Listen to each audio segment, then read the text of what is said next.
Don't you mind if we record this event? Okay. I'm truly happy that you found time to join us for this event.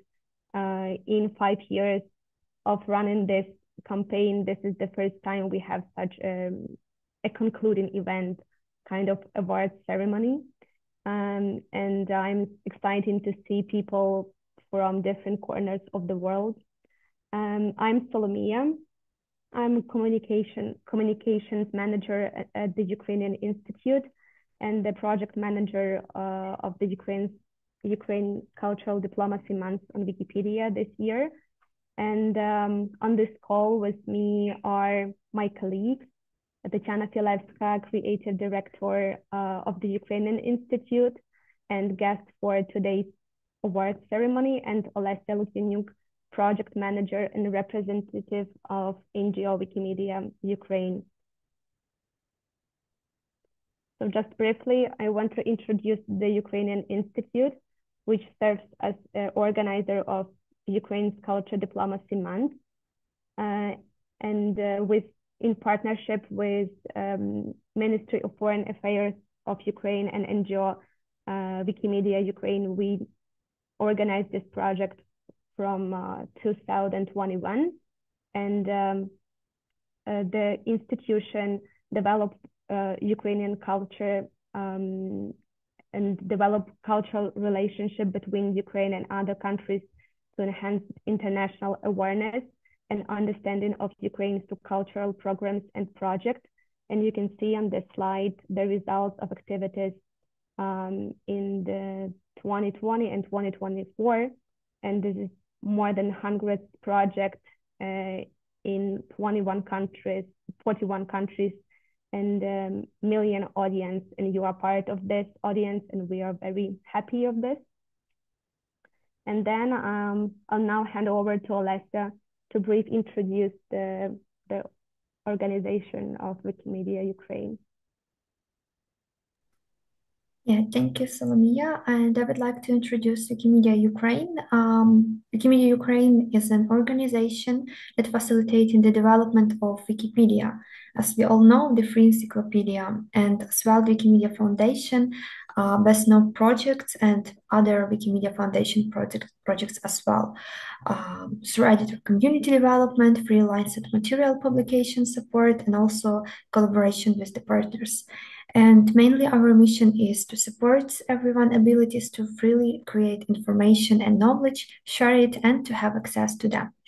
On the right side of the screen, you can see our main numbers. Let's say, of course, it's not all the numbers and not all the projects and activities that Wikimedia Ukraine is doing, but some of them you can see. For example, we are really proud of having 500,000 free licensed photos of Ukraine's cultural and natural heritage because of Wiki Loves Monuments and Wiki Loves Ears photo contests.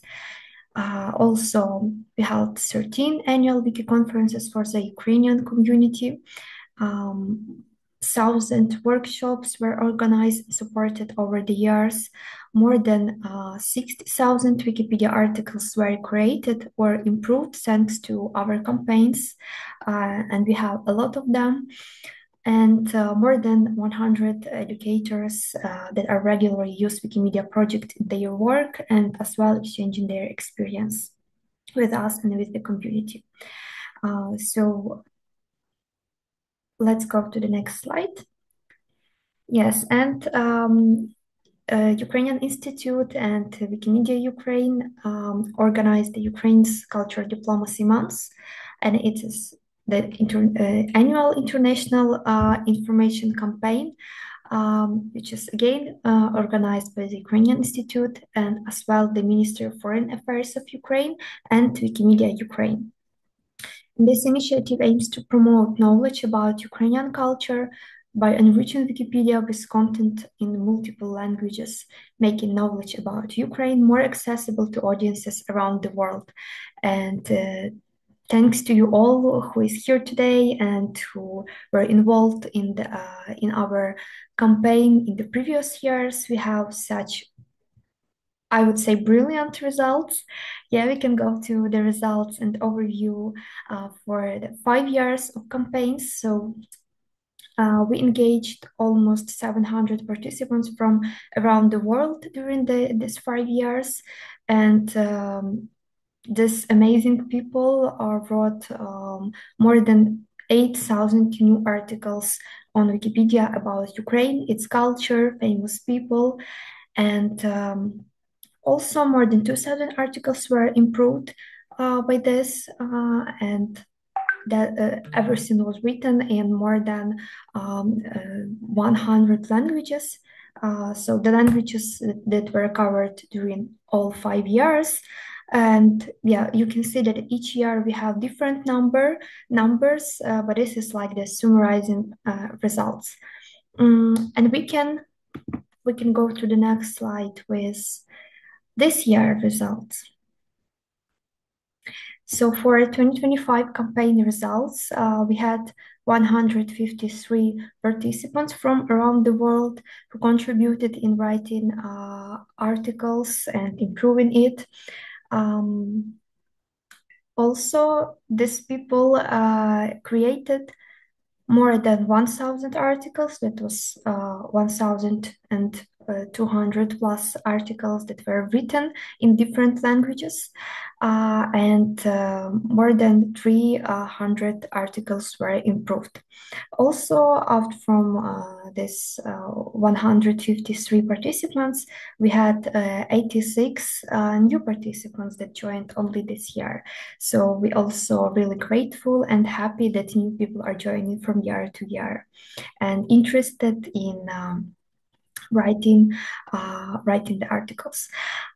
So the previous year we had the record number, really highlighting number for us as the record number of languages that were covered. It was 66. And this year we celebrate again the 70 languages that were covered this year during the campaign. So again, it's very important and valuable for us that so many people joined writing articles in so many languages, and the number is growing each year. So thank you to everyone who contributed to this, and we can go to the next slide to see what the topics were covered. Yes, as it is the informational campaign, so we realized this in our social media platforms and also in our partner social media platforms, and we wrote the different stories and try to open these figures, the prominent figures, Ukrainian figures, to the world. So you can read about this insightful stories on our social media, on our Instagram, via this QR code, and to understand and to know more about Ukrainian culture. And so this year we published 7 stories about Ukrainian artists, architects, and singers, so different persons. And also the campaign tried to create a community, and over the past 5 years, a community of supporters has grown around the project, and many of them organize local workshops to teach people how to write and edit articles on Wikipedia. So here we have just 2 pictures, and the one is from the workshop in Malaysia this year, and then another one from previous year in the Philippines. And so you too can become an ambassador of the campaign by encouraging new participants and helping them to get started with contribution to Wikipedia. So just join to this initiative, and you can make on the local workshop on your for your people. Great, So and yeah, let's go. next part. Yes, let's go to the winners announcement. Actually, it was already published, and all the winners, you actually in this call, you already received an email from me about your winning. So you can see here on the two slides. So yeah, please just click like this next slide, and you can just come back. We have the list of 30 people with the most contribution this year. So we can see the people who contributed so much. Can you please come back to the previous slide? Yes, so we can see the people who contributed with almost 4,000 points, which means they really like not only the first person but the next people as well. They contributed with their time and their passion and desire to write, to improve articles about Ukraine and its culture. So thank you so much to all these people in this list, and generally thank you to all the people who joined, to all the 153 participants who contributed, and no matter which point or result you have, it's still so valuable for us that you joined and made your really great contribution to our campaign this year. But yeah, we want to award the first 30 people in the list with some prizes to encourage them and to award them for the highest contribution.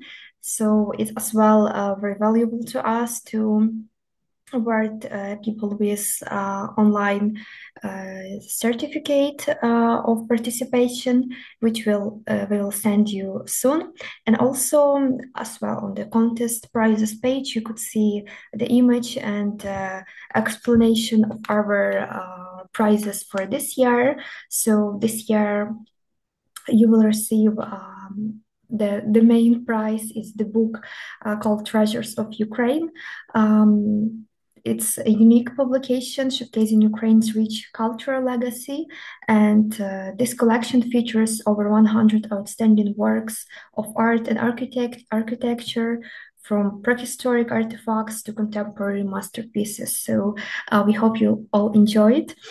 As well, you will receive some badges, some original postcards featuring iconic scenes from the film Shadows of Forgotten Ancestors by director Serhiy Parajanov, and these articles are also were translated during the campaign.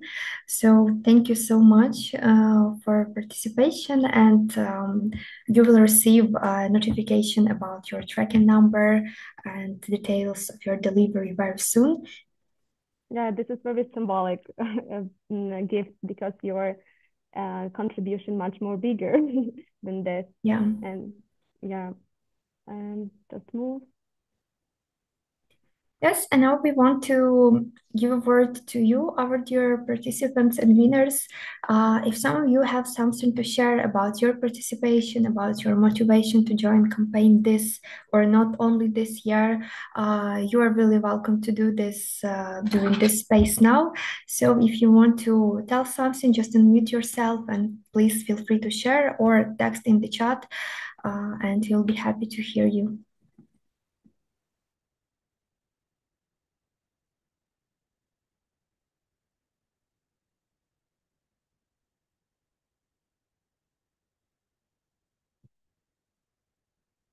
Don't hesitate. If you have some impressions about this campaign and would like to share with us, please switch on your microphone and say. Maybe I can start while other people are thinking. I am not a real participant because I'm part of the organizing team as well, but I did participate. I did write one article for the challenge, so technically I am a participant as well. I wrote an article about about one of my favorite childhood novels for children. It's in Ukrainian. It's called Toreador z Vasikivki. It's Toreadors from Vasikivka. It's a really interesting and masterful humorous novel for children. And I basically translated the article about it from Ukrainian into English. And my thesis, my thought was that translating it into English was really important for then spreading out the information in other languages, right? I know only English from foreign languages, but there is much more. But basically, the chance is much higher than other people would then be able to translate this article into other languages other than English. So I hope that it will happen in the next challenges as well. And it's also an interesting perspective to write about something you're familiar with in your national context, write about something in a foreign language. So that was an interesting experience. But I would really love to hear from someone who was much more active than myself. Thank you, Anton. Hello, I mostly translate from English to Spanish, but still I discovered a lot of interesting information. As someone who likes Ukrainian culture, it was also a way to know more, but also a way to share the knowledge I can acquire thanks to Wikipedia. Thank you. Well,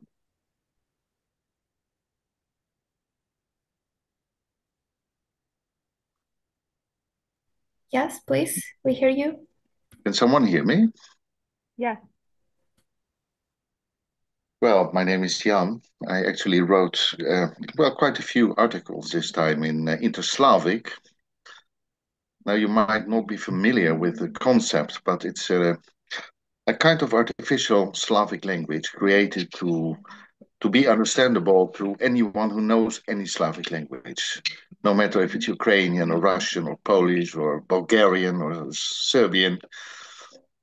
And actually, that works quite well. It's a language that was partly created by myself. And since Inter-Slavic received an ISO code last year, we actually immediately started working on an Inter-Slavic Wikipedia in the incubator.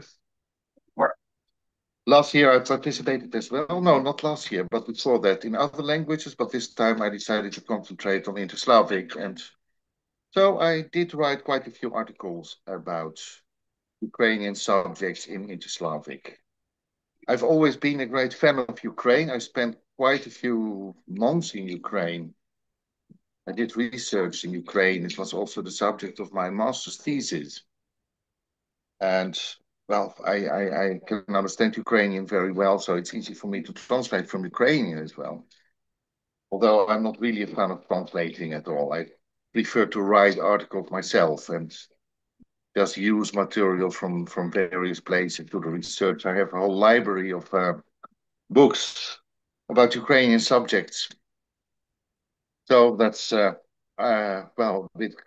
of my approach. I was quite fortunate this time that I had a lot of time, so that's why I managed to write a bit more than usually. Last year I wanted to participate, I just didn't have the time at all. So, if you are interested in Inter-Slavic, come to have a look at our Wikipedia. I hope it will be approved soon because it's very active. It has, over 1,000 articles by now, including several featured articles, about half of which are about Ukraine at the moment. So, well, that's it, I suppose. Thank you. Thank you. Thank you so much. I think maybe the last one, the last comment. Yes, can you hear me? Yeah. Yeah, nice. Yeah, I also thought that I didn't have enough time this year, but that's just due to the fact I begin with a new job this year, and I would have liked to contribute more, but I think that I still did enough considering the circumstance. I've been participating since 2021. Yeah. And every year it's been the same motivation that the world needs to be informed about Ukraine, and Wikipedia is the place where they usually go first. So it is my way of helping to make sure that there are articles, and what articles there are already, that they are up to date and have been, they have well-sourced references, that the information is accurate. And especially since the 2022, this has been my way of fighting with the Ukraine.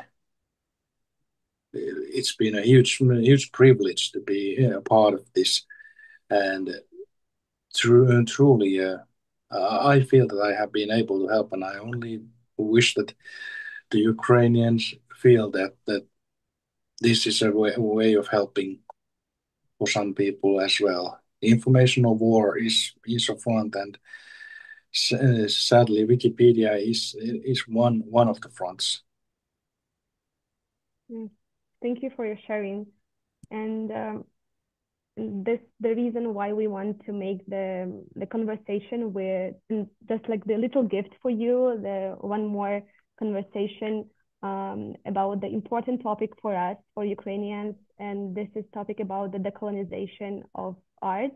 And I'm happy to introduce you my colleague Tетяна Філевська. She is a creative director of the Ukrainian Institute, art manager, curator of art events, researcher of Malevich work, and she would talk and share with us some reflections on the decolonization of Ukrainian art using several key examples. So, Tetiana, welcome. Hi, thank you, Solomia. Thank you, everyone. First of all, I would like little bit bad connection to each and every of you for writing. Sorry, something interrupts you. Can you hear me? Yes. Yeah. Okay. I'm actually on a Wi-Fi connection, like the local network, so I don't know if I can only like transfer to the mobile. Does it work?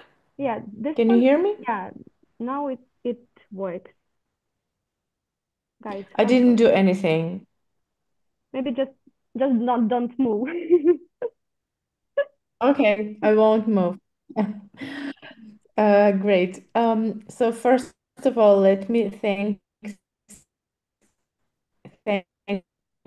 you again for doing all of this amazing for Ukrainian culture, to just creating new articles, bringing new topics. It's crucial because the more people understand what Ukraine is, what Ukrainian culture is, the more support we get. And this is definitely a very important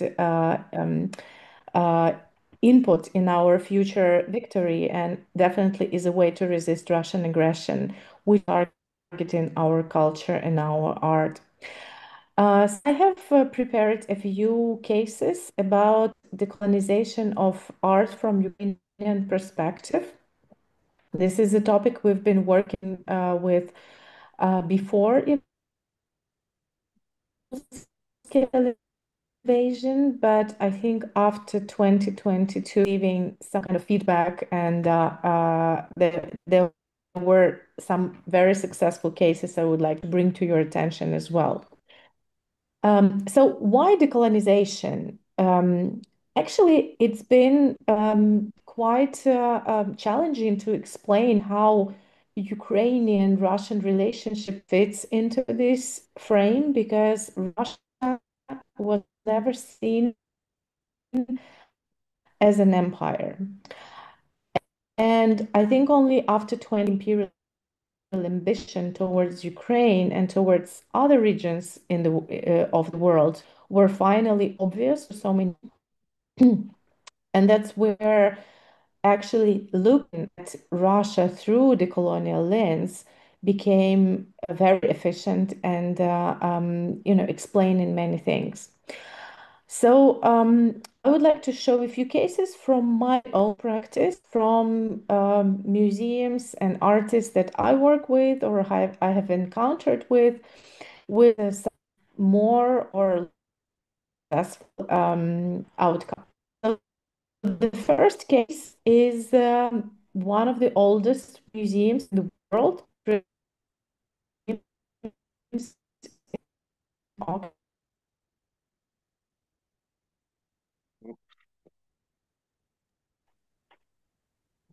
Tanya, we didn't hear you. Or is it only in my internet? Oh, I have it as No. well. Yes, I Okay. think Tatiana's connection. Okay. Maybe it would be a good idea for Mrs. Filewska to switch off the camera. That might help a bit. I'm Yeah. so sorry. I didn't know this connection was so bad. Does it help now? Can you hear me better now? Very well. Okay, good. I'm sorry. I mean, it's a proper Wi-Fi, but I don't know. Or maybe it's something with the microphone, like just interrupting your conversation.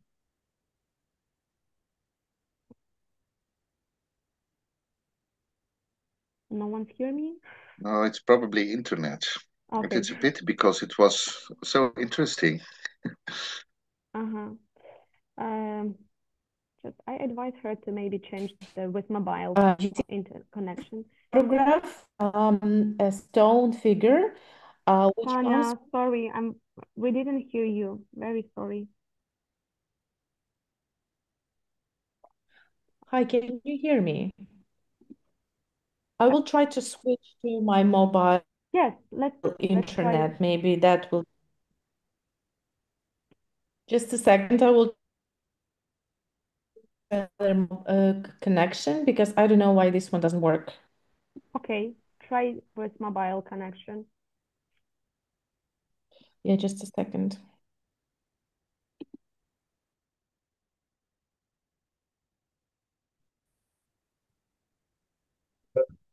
How about now? Can you hear me? Yeah, much more better.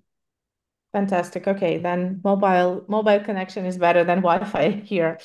Okay, so yeah, so the museum authorities said that they didn't have Ukrainian objects, but in actually indeed they had plenty, which were mislabeled or misidentified. So, for example, this object you see on the photograph is a medieval, not a medieval, it's a earlier, of course, earlier period. It's like 5th, 7th century sculpture coming from central Ukraine. But on the captions, it was so confusing. You couldn't even understand what it meant because it says that this object, which is transliterated for some reason from Russian, Kamenная Baba, which is a translation of a stone stone woman, comes from Europe, Ukraine, Yekaterinoslav. So what is confusing here is that we see the region, Europe, okay, we understand where we are. Then we see Ukraine, it's also fine, we understand where we are. But then they're using the name of the city, Yekaterinoslav, which was used in the Imperial Russian time. So if you try to Google Yekaterinoslav, if you try to find it on the map, you would not be able because the city with such a name does not exist for, many, many decades now. So, and when you read the captions, you see that it was found in the southern Russia during the 19th century. So the southern Russia during the 19th century is Ukraine, which was then occupied by the Russian Empire and was, part of the Russian Empire.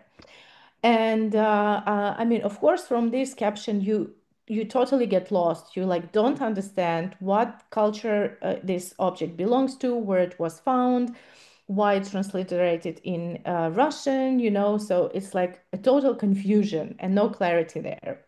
So we tried to approach the museum. Unfortunately, they were not willing to change anything because they say they need time to change the whole system of labeling in their museum, and they're not alone in this. But this is the issue that has to be fixed with decolonization. On the next slide, you can actually see the same objects, the same sculptures from the same period that are currently situated in the other region of Ukraine, in Izum, which is in Kharkiv Oblast. And this territory was occupied by Russia in 2022. And this photograph actually comes from the time when it was occupied by Russia.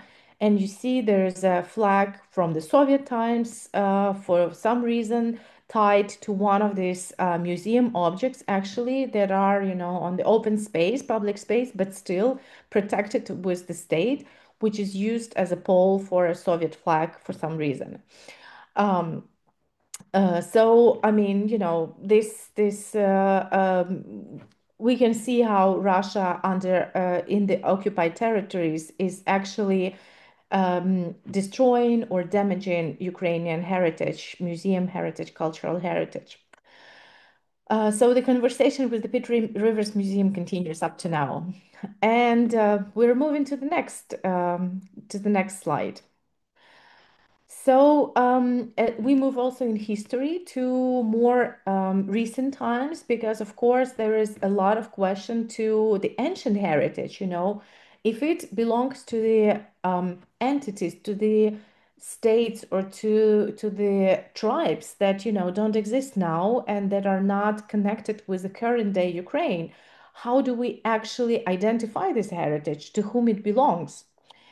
And that is a question that all countries in the world had to deal with, because, at some point, none of the countries existing today existed, but all of the heritage in this world is somehow taken care of, protected by some states. And the most adequate and the most kind of recognizable approach in the world is that everything that is situated within the borders of the recognized state, we are talking about the UN recognized borders of the contemporary world, states, has to be protected by this state. So everything that has to do with the territory of Ukraine, that everything that happened on this territory, that was excavated from this territory, that was created on this territory, it has to be protected and it has to be taken care by the Ukrainian state.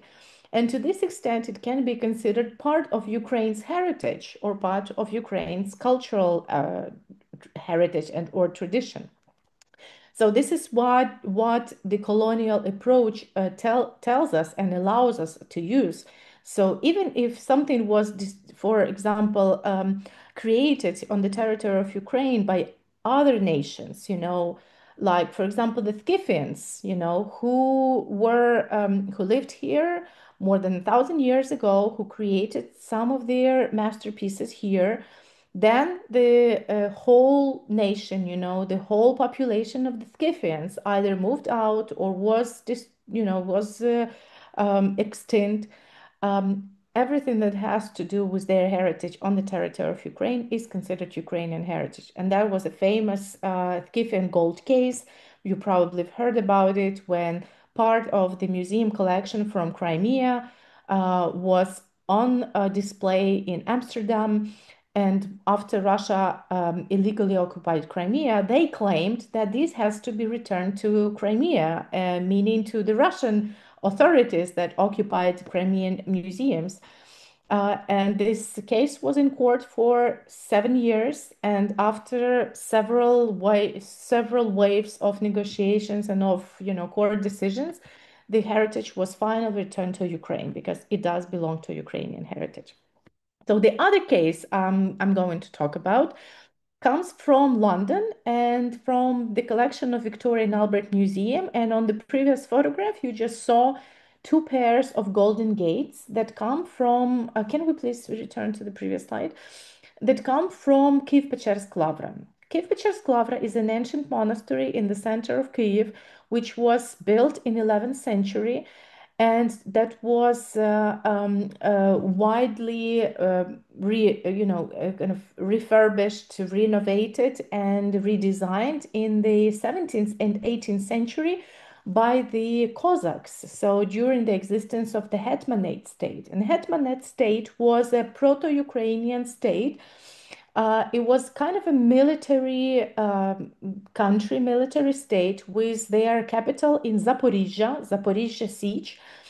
And several hetmans or princes or kings of hetmanate, we can say, they were big sponsors of Kiev-Pechersky Lavra, and one of them was Ivan Mazepa, the famous hetman, who is widely known. So in 17th, 18th century, when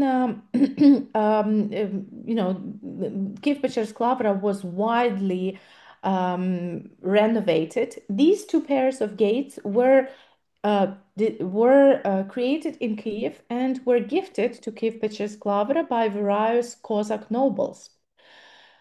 How did they get to the V&A?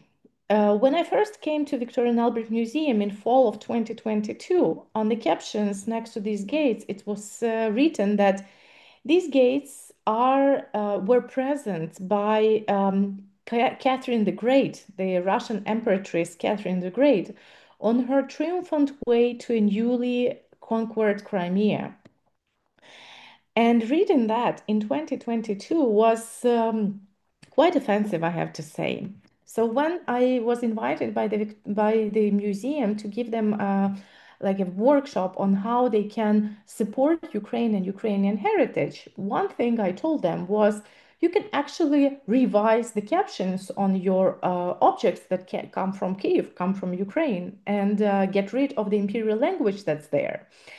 And by the imperial language, I mean several things. Like first of all, these gates were somehow misidentified as Russian heritage or Russian culture, just because they came from they were created during the times when Russian Empire occupied part of Ukraine.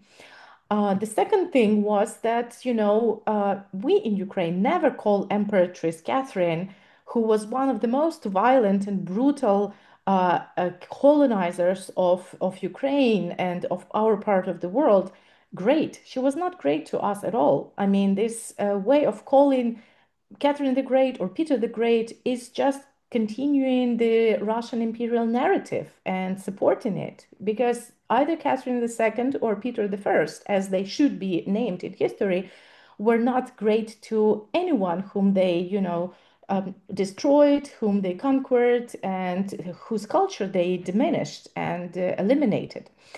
And the third thing was that when Catherine II occupied Crimea for the first time, she also destroyed the Crimean local state and local culture, Crimean Khanate. And for the Crimean Tatars, the indigenous people of Crimea, it's considered to be the first occupation of Crimea. And by calling it, a triumphant way to recently conquered Crimea, it makes it seem very, very imperial and very colonial. And if you just substitute Catherine II with Vladimir Putin, and if you're saying that something was gifted to, I don't know, Mariupol, for example, by President Vladimir Putin on his triumphant way to a recently conquered Crimea, how would you receive that? That does sound very aggressive. So this was a similar case with these gates. So V&A case is a success case because right after I pointed out all of these imperial wording, the museum has changed very, very quickly everything, starting from the website. And now we can switch to the next slide because you can now check on the website of V&A. All of their collection is online, so you can easily kind of find Kiev gates and you will see immediately the result. So they have changed like properly the captions of these gates. And more than that, when I asked them, like, how are you actually doing your research on these objects? And they told me that, they have hired fellows who were like researching these things, but they still couldn't even find out the proper provenance of these gates. So they didn't know how they got from Kiev to Berlin in the 30s and then to the West. And I just asked if they were in touch with the Kyiv-Pечерська Лавра Museum, because it's a museum where, you know, professionals work, and they also have emails and they speak English. And it happened that unfortunately the V&A did not have that idea before I pointed out. So, but after I asked them, you know, to do that and provided them with emails, they got in touch with the Kyiv-Pечерська Лавра Museum, and now they're working on a joint project, which is a great success, I think, in this case. So we are looking forward to new joint projects from V&A and Kyiv-Pечерська Лавра. The next case would be from a different time and different place. So we're now moving across the Atlantic to New York, United States of America, and looking at the art of the beginning of 20th century, known as avant-garde. So when I say avant-garde, most of you probably immediately think about Russian avant-garde. Why is that? Because Russian avant-garde is a kind of brand that was richly invested in by many rich people, including, you know, many rich Russian people. And Russian avant-garde became really a brand that somehow embraced artists coming from all of the Eastern and Central Europe, including some artists coming from Poland, from Georgia, from Ukraine, from Moldova, from Belarus, and many other countries. And somehow they all became Russian for no reason, you know, for no good reason. Because actually, if you use the scientific approach, if you are very precise in using the terms, avant-garde was created between early 20th century until, let's say, the 1920s. So 1920s is basically the end of the avant-garde, as at least in our part of the world, because it was severely censored in the Soviet Union, and then, you know, artists were not allowed to work, and they just they just could not continue their work. Having avant-garde works is very prestigious. It's very, you know, expensive work, and every museum is proud to show and exhibit these things. And MoMA has a wonderful collection of art from our part of the world. So in 2017, I was visiting New York with my publication about Kazimir Malevich and his Kyiv period, and I visited the exhibition that was called "In the Rise of the Avant-Garde, the Revolution," something like the Russian Revolution. So in one sentence, they used the words Russian Revolution, Russian avant-garde. And among the artists exhibited there, you could find like all sorts of artists from all our countries, like Alexander Dovzhenko, for example, who was a Ukrainian writer and a film director. There was Alexandra Ekster, who spent most of her time in Kyiv, working in Ukraine, in Kyiv and other places. And there was, of course, Kazimir Malevich, who was also born in Kyiv, raised in Ukraine, who later worked in Ukraine, but I will also tell about him a bit later. And there was Vasily Yermilov. Vasily Yermilov was an artist, a constructivist, avant-garde artist coming from Kharkiv. He spent basically all of his life in Kharkiv. He created the artistic school. He was teaching in Kharkiv. And he basically just left for a few years for his studies, but he never lived abroad. He never worked abroad. So he was, you know, a local artist, very rooted in the history of the city, which was always Ukrainian. And it was actually even Ukraine's first capital during the Soviet times in the 20s until early 30s. And somehow in this exhibition in MoMA in 2017, Yermilov was also claimed to be Russian. That was very strange. So I tried to approach museum and ask them, you know, why do you call this artist a Russian? He was not. He spent all of his life in Ukraine. But the second thing that struck me, as an art historian of that period, I know many colleagues of mine, I read literature, so I actually noticed that this work in the museum was hanging upside down. And I approached museums several times, and next slide, please. I made my little research and I sent them photographs, archival photographs from 1927, when the artist himself, you can see him on the left, actually exhibited this work in Kharkiv. And you can see on the right photograph, I'm pointing out the place where this work, with this construction work, is placed. And it was clear to me that this construction, this symbol, is a letter B in Cyrillics. And I've learned that this work was actually dedicated to the artist friend, another artist, Boris Kosarev. So B stands for Boris, the first letter of the name. So I sent this research with all the archival material to the museum, and the only reply I received was that they are thankful for making MoMA a better place, and nothing was changed. And it took quite a while for me, basically 6 years. And only after the full-scale invasion started, and I received a mail from MoMA that they have brought together all the artists that have to do with Ukraine in one exhibition that was called In Solidarity. And Yermilov was part of that exhibition. And I received a photograph of this same work by Vasily Yermilov in the Ukrainian exhibition this time. And again, the work was hanging upside down. And then I asked the museum staff, like, would you please maybe turn the work properly this time? And guess what? In just a few hours, they did. Can we have a next photograph, please? So now in the museum exhibition, starting from March 2022, this work has finally been turned around properly, the way it's supposed to be, the way the artist, created it. So there's a joke I'm telling that, it took me 6 years and a full-scale invasion to convince one museum to work one artwork of one artist properly.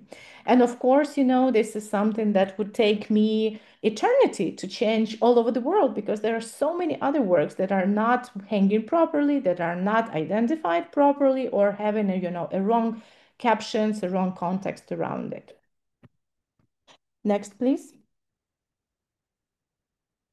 And in the same museum, until now, Kazimir Malevich, who was born in Kiev, in Ukraine, who spent his childhood and youth until he was 18 in Ukrainian villages, who got his first education by Ukrainian artists, who later came back to work at the Kiev Art Institute, and who had his own kind of, followers and students here, is considered somehow Russian, because and it ignores the fact that he was born to a Polish family in Kiev, in Ukraine. But moreover, in MoMA, the date birth of Kazimir Malevich is incorrect, because he was actually born in 1879, not in 78. And unfortunately, one of the largest museums in the world that considers itself, an authority on art, cannot make, a very small change and just correct mislabeling and incorrect date of birth of the artist they are displaying. So this is very unfortunate, but this is something that can easily be fixed through Wikipedia. And I think each of you can go and check out in your language how is Kazimir Malevich indicated, where he was born, which year he was born, and if he's considered to be, mistakenly a Russian artist. Next, please. I'm coming to the end. So one last case, it's a kind of a larger case, but I just want to tell you about this big part of our culture. It came from traditional art, but it also stretches to professional art and many other things. It's about Ukrainian traditional embroidery. So recently we had this day of Ukrainian traditional embroidered shirt, which is a new thing, but it's very trendy, and everyone tends to wear embroidered shirt in that day. And I just want to show you how this tradition of embroidery is rooted in the history of Ukrainian art. So, of course, you understand who is here. This is the president of Ukraine, Volodymyr Zelensky, wearing an embroidered shirt, a new one. It's not a traditional thing, because now we have like all new sorts and types and designs of embroidery. And next slide, please. Next, the other side, yeah. And you actually can find many international celebrities wearing Ukrainian shirts. And I don't think I need to name any of those on the photograph, but they're all wearing either traditional or contemporary Ukrainian embroidered shirts. Next one, please. And it's interesting that the first objects where we can see that, you know, the clothing indicated that it was embroidered on the territory of Ukraine come from ancient cultures that were pre-Slavic cultures. We can see this sculpture of a man from Martinivka Spaceman. Actually, these objects are currently at the British Museum. They come from the 6th, 7th centuries, and we can see that this man is wearing something with a kind of embroidery on out front here on his chest. Next slide, please. And these are more recent things, but still coming from, let's say, 19th century, when embroidery came to, you know, all sorts and all of kinds in various regions of Ukraine. And now you can even trace the local regional tradition through the type of embroidery that they were using. So it was either more geometric or less or more kind of floral designs, by the colors that we used, by the techniques, by the type of the cloth that was used. So you can actually find out. And also it's important that each of these symbols and each of these colors had its own meaning. So it was also kind of an alphabet. So you can actually read these embroideries and understand what they were standing for, or who was wearing them, or for what reason. Next, please.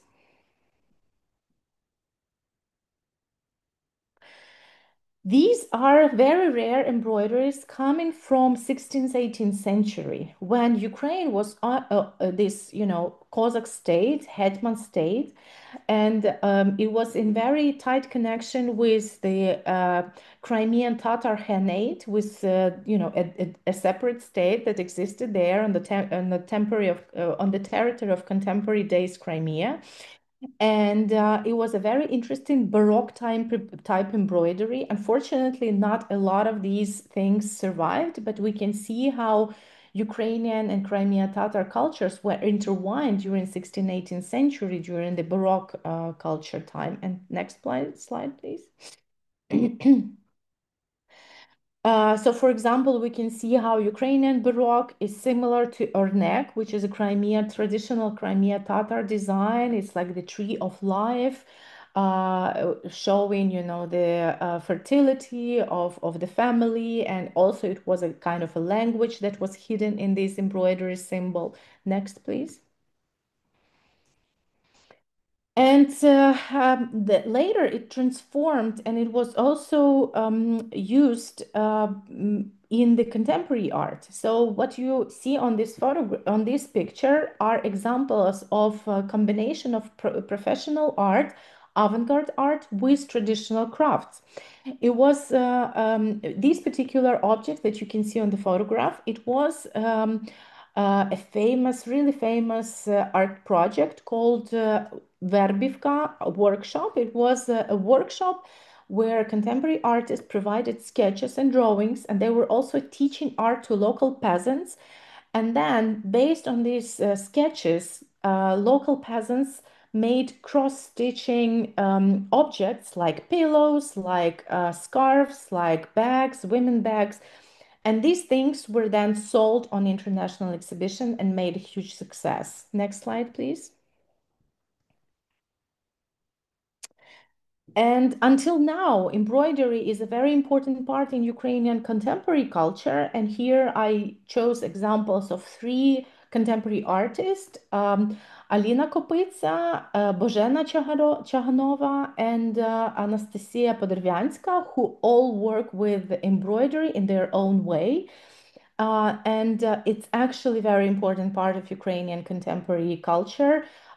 used in a various, very different ways and patterns. So that's also, a very interesting and important topic, how you can discover Ukrainian culture and look at it from a local perspective, because what decolonization gives you, it actually allows to unveil this imperial view of your culture as something unworthy, uninteresting, non-existent, and actually present it through the eyes of the local, former colonies position, and see its uniqueness, its trends, its legacies, and its traditions. And next slide, please. Yeah, and that is why everything I wanted to present, and I hope that it was inspiring and it somehow helped you to understand how decolonization allows to open up, to actually shed light on Ukrainian art, which was overlooked, which was diminished, which was kind of devalued by the imperial Russian narrative. And that's why so few people know about Ukrainian culture and why it's still missing from like the global perspective and the global agenda. Thank you so much. I'll be happy to answer any questions. Thank you, Tatiana. So this is the Q&A session. If you have any question, this is the perfect time to ask something. May I? Sure. Oh, just a moment. My dogs are barking. Okay, they're done. Now, one question. I hear that a lot since the Russian occupation of Eastern Ukraine, lots of artifacts are also being stolen by Russia. You know anything more about that? Oh, yes, it's a very painful moment. And actually, as I speak, there is a UNESCO conference happening in the next room talking about the looted heritage of Ukraine. So, yeah, one of the dimensions of this war, which can be considered a genocide, but also culturecide, which means, culture as a target in this war. It means that Russians are determined to prove and to do everything, to destroy Ukrainian culture. They are targeting our museums and our cultural heritage. And as soon as they occupy territories, the first things they do, they loot museums and they burn Ukrainian books. That's unfortunately the case on all occupied territories, everything that we saw in the last 11 years. Several large museums were looted, especially the famous case, unfortunately, is Kherson museum in Kherson. Kherson is the quite a big city in the south of Ukraine. So there were more than 300,000 items that were taken out of the museum, and through Crimea, they were then sent out to Russia. So now there is an investigation about that case. There is an international committee which is working on how to identify where these objects went to.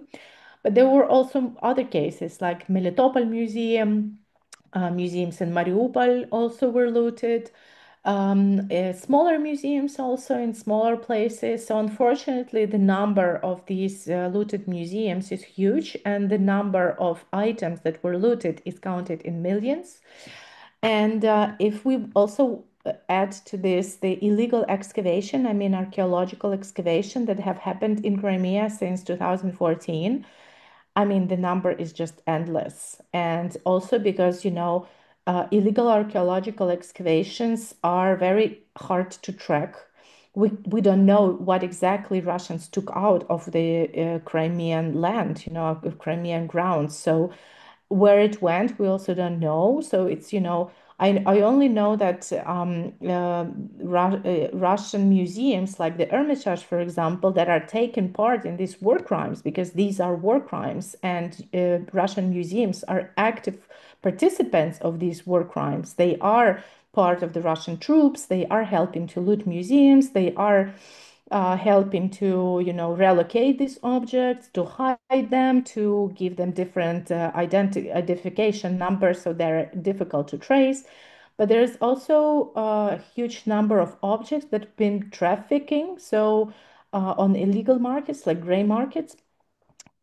So there is now so-called Red List. It's a document that was developed by International Committee of Museums, ICOM, together with Ukrainian officials, Ministry of Culture, etc., that allows to trace these things and to identify these things. And there were several cases when these objects were identified on the border, when there were attempts to bring them, to the West, for example, for illegal sales, and they were returned to Ukraine. But unfortunately, there are just like a few cases, while the amount of looted objects is just countless, as I said.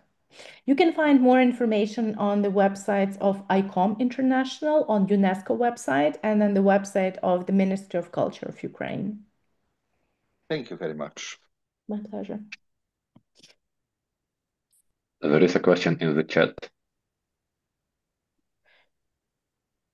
So maybe for the purposes of the recording, I will voice the question is that apart from Russia or England, what other countries, quote unquote, acquired pieces from Ukrainian museums? Do they affirm they are theirs or they discovered them first? Well, I mean, the question of, let's say restitution or returning the objects, to the country of origin is the tough one. And to understand that, Russia is not the first country definitely to loot someone else's heritage, and it happened before, and I don't even think we have, solved all the issues that came out after World War II, especially in our part of the world. That was, Ukraine's heritage was looted by both Russians and the Nazi Germany during World War II. So there are Ukrainian objects that were not returned from, let's say, so-called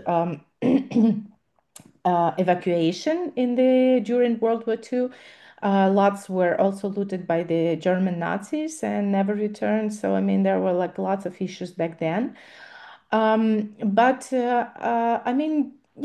can say that all our imperial pasts, and we all have our imperial past, because at some point all the countries were either empires or colonies, and of course the contemporary national states is recently new. So it's been, roughly mid-19th century when it started to evolve. And of course, there was a lot of migration of heritage. So, I mean, Ukraine was part of Russian Empire, of Austro-Hungarian Empire, of Poland, and there are bits and pieces of Ukrainian heritage in all the former empires. So we can say, yes, there are lots of Ukrainian objects in Poland or in Austria, or Hungary, or, elsewhere in neighboring countries. But this is something that, it's more or less common thing for all countries in the world. It's a very tough and separate conversation we have to deal with. But, what is happening now is different, because we're talking about the world after World War II, when all of these conventions were accepted, where they were written about how heritage has to be protected even during armed conflict, how, heritage has to be returned. So Russia is committing these war crimes, knowing that, they are breaking the laws, and knowing that, they are breaking the international norms that they have to obey, because they were also among those nations that created these things. Like, they are founding nation of the UN. They are still, unfortunately, on the Security Council of the United Nations, and they are supposed to be protecting the international law instead of kind of constantly destroying it and neglecting the international law as such. But unfortunately, this is the case, because in other cases, when there is no armed conflict, there are ways to legally dispute these things. There are ways to negotiate. There are ways to exchange. But in the case of Russia, they are constantly just ignoring the existence of international law as such. Thank you. We have two more hands. Sure. Anton was first.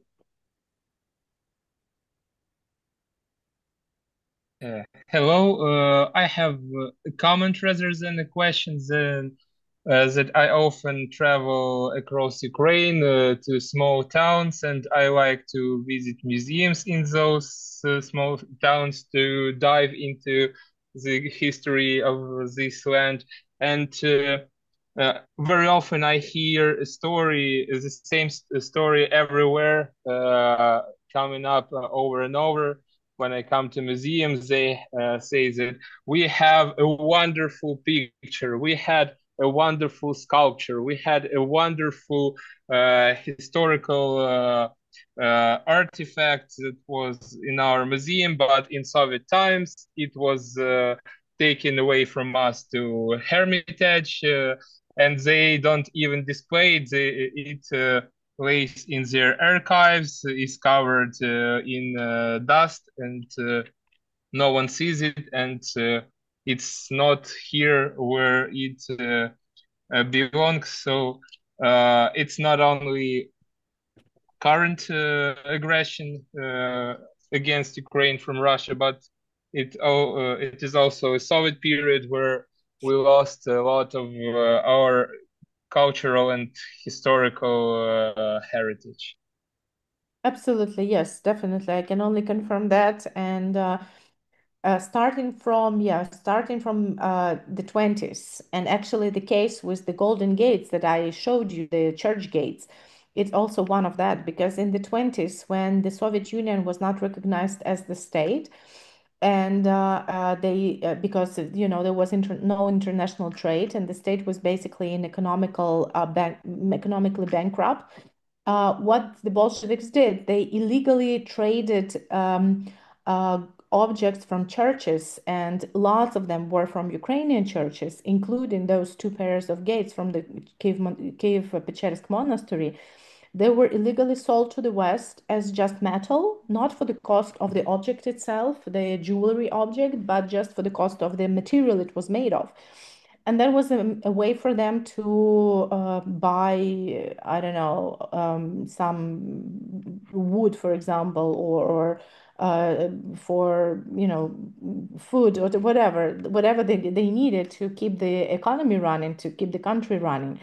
And then these things were legalized through private entrepreneurs. So, for example, these gates particularly were sold by a Jewish gallery owner in Berlin, who did not say where he got it, but I mean, he just sold it to a proper collector in the United States.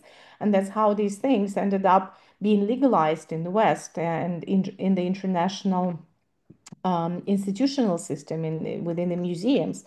But they originally were torn by the Bolsheviks in Kiev when they attacked Kiev-Pechersk Lavra in the 20s. They just killed all the priests, and they took everything they wanted, everything that was, silver and gold. It was just taken down. Yeah, and there were many other cases like that when, these things were taken from Kiev to Moscow or St. Petersburg for restoration, for example, as it happened with the mosaics from the golden-topped St. Michael's Cathedral in Kiev, which is just next door with the Ministry of Foreign Affairs where I am at now. And they never returned from this restoration. So they're kept in the collection of the Hermitage, but they were basically looted. They were taken there, they're kept there illegally. Okay, and one more question. Yeah. So, what do you think about Ukraine's future role about this decolonization of arts, considering it's probably going to be a big thing in other countries as well? So, I think Ukrainian people, and especially those who work with the art scene and museum scene, have a lot to give. So, their expertise will be sought after. So my question is that do you think that it is so, and is Ukraine ready for this, to offer its help and expertise? Well, thanks for first of all for kind of admitting the importance of this knowledge and of this process. I also think it's important. I also agree it's going to take a lot of time. And among the scholars of decolonization, it's said that decolonization takes at least as long as colonization took place. So if we are counting that Ukraine was under Russian domination for 300 years, we are in the very beginning of this process. It's just been, 11 years of a proper decolonization in Ukraine, so 290 years to go. But I think it's very good. We've done a lot, even in these first 11 years, and I think the process moves well. We're learning a lot. We're doing a lot of change, and we hope that our experience will lead other nations and other cultures to also follow this path. And one more important thing I want to point out. We've been developing a guide on decolonization for museums and other memory institutions. It's going to be published this Friday, the 20th of June. And I do hope that all of you will read it. It will be public on the websites of all our institutions, and I will ask Solomia to send it through your network as well, because it's a detailed guide on how to decolonize heritage from the international perspective. And when we developed this guide, we also incorporated and invited people from different countries in our regions, but also other regions. So we had people from Poland, Baltic states, Georgia, Uzbekistan, from all over the world. And by, involving them, we also wanted to inspire them to develop their own guides and their own approaches to bring up their own heritage, because it's not just Ukrainian heritage that's slipping between, the cracks.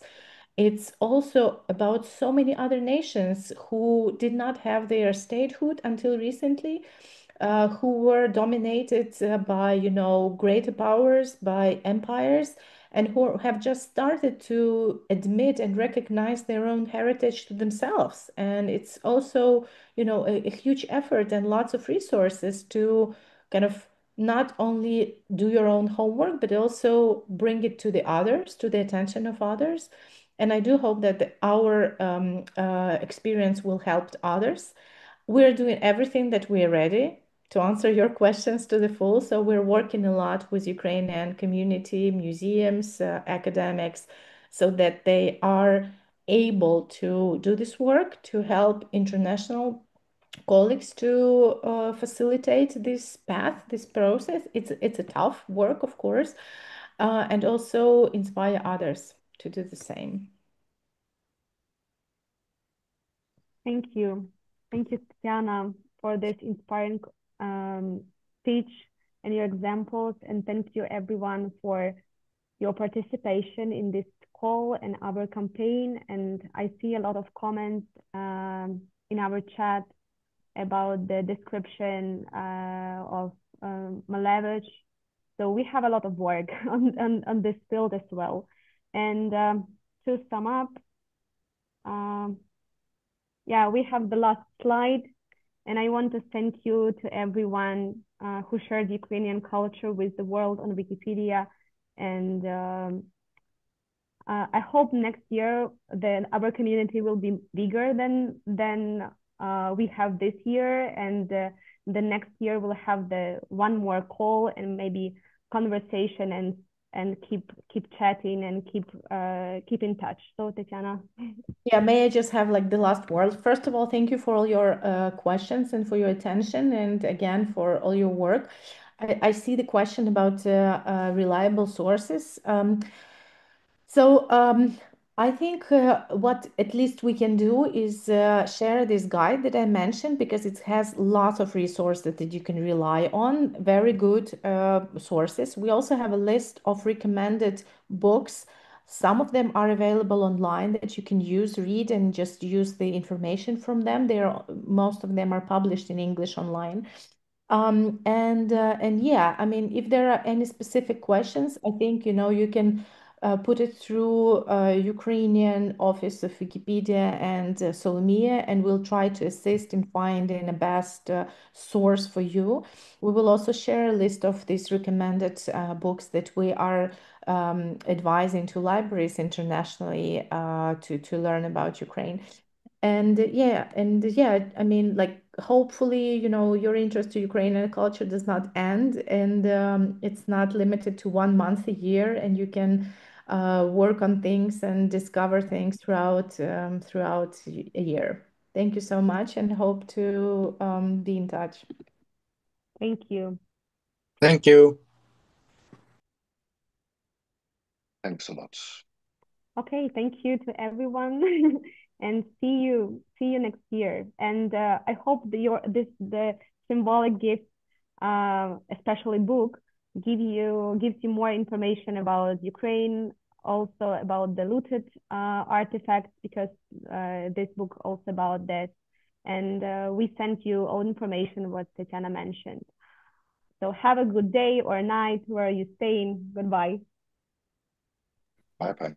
Bye, and Bye-bye. wait for more updates about the tracking Yeah, and of the subscribe on Ukrainian Institute pages on Instagram, and so we will send you all information.